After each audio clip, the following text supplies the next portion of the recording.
Welcome to UPSC universe.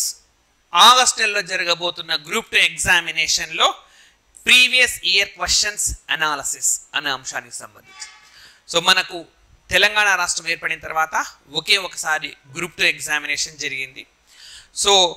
ఆ తర్వాత మనకు గ్రూప్ 1 రెండు సార్లు, ఇవి కాక ఇంకా చాలా ఎగ్జామినేషన్స్ జరిగినాయి. అయితే ఏ పరీక్ష మనం తీసుకున్నా కూడా మనకు గత ఎగ్జామినేషన్లో క్వశ్చన్స్ పరిశీలిస్తే ఒక ఎగ్జామ్ నుంచి ఇంకో ఎగ్జామ్ వచ్చేసరికి కఠినత పెరుగుతూ ఉన్నది. ఓకే, లెవెల్ ఆఫ్ డిఫికల్టీ అనేది పెరుగుతుంది.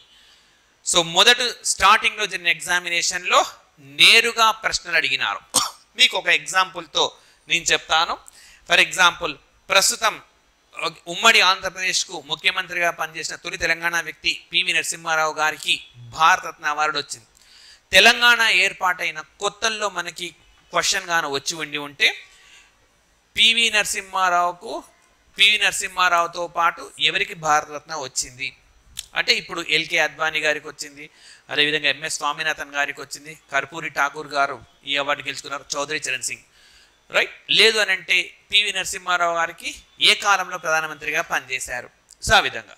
కానీ ఇప్పుడు ట్రెండ్ ఏంటి క్వశ్చన్స్ అని అంటే, పివి నరసింహారావుకు సంబంధించి కింది వారిలో సరైనది ఏది అని డెప్త్ ఇన్ఫర్మేషన్. ఆయన ఏ మంత్రిత్వ శాఖలు నిర్వహించినారు, ఆయన ప్రధానమంత్రిగా ఉన్న కాలంలో ఏర్పాటైన వ్యవస్థలు, భారతదేశాన్ని ప్రభావవంతం చేసిన పరిపాలనా సంస్కరణలు, ఆర్థిక సంస్కరణలు, ఇలాంటి ప్రతి అంశాన్ని డెప్త్గా వెళ్తూ ఉన్నారు.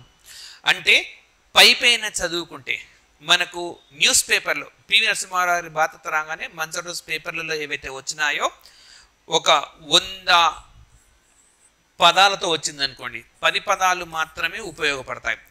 ఆయన జన్మించిన ప్రదేశం అట్లా చిన్న చిన్నవి సేకరించుకోవాలి మనం. అంతేగాని ఆయన పలానా సందర్భంలో ఆయన ఎమోషన్స్ ఈ విధంగా కంట్రోల్ చేసుకున్నాడు, ఇలాంటివి మనకు అక్కర్లా, రైట్. వాటితో పాటు ఇన్డెప్త్ ఇన్ఫర్మేషన్ మనం సేకరించాల్సి ఉంటుంది. ఇవన్నీ మీరు ప్రీవియస్ ఇయర్ క్వశ్చన్స్ అధ్యయనం చేస్తేనే అర్థమవుతుంది.